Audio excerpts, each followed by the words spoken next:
ვაკეში მდებარე საალპინისტო დარბაზში ტრაგიკულად დაუპული ალპინისტის მერაბ ხაბაზის სახელობის შეჯიბრი გაიმართა კლდეზე ცოცვაში, სადაც 10-დან 25 წლამდე ასაკის სპორტსმენები მონაწილეობდნენ. შეჯიბრი ორ ნაწილად ჩატარდა. პირველ ნაწილში ერთმანეთს ვაჟები დაუპირისპირდნენ, შემდეგ კი გოგონები. საბოლოოდ გამარჯვებულად ორი პირველ ადგილოსანი ვაჟი გამოვლინდა.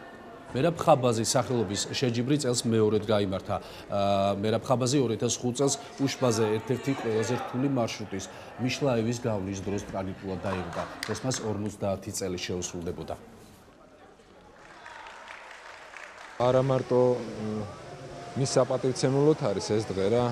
ეს დღე ეკუთვნის ყველა მთასვლელს წარსულშიდაც და სამწუხაროდ ახლო მომავალშიც, რომელიც შეეწირა ტრაგიკული თუ შემთხვევითობას მთაში. მნიშვნელოვანია ყველა იმ ადამიანისათვის, ვინც მთით ცხოვრობს.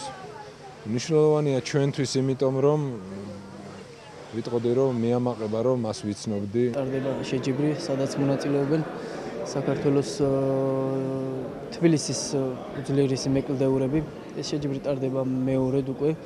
აუცილებლად მიეცემა ამას სისტემატიური ხასიათი. ყველა სპორტსმენი, მთასვლელი მეკლდეური დიდი სიამოვნებდათ მონაწილეობას ამ მემორიალში.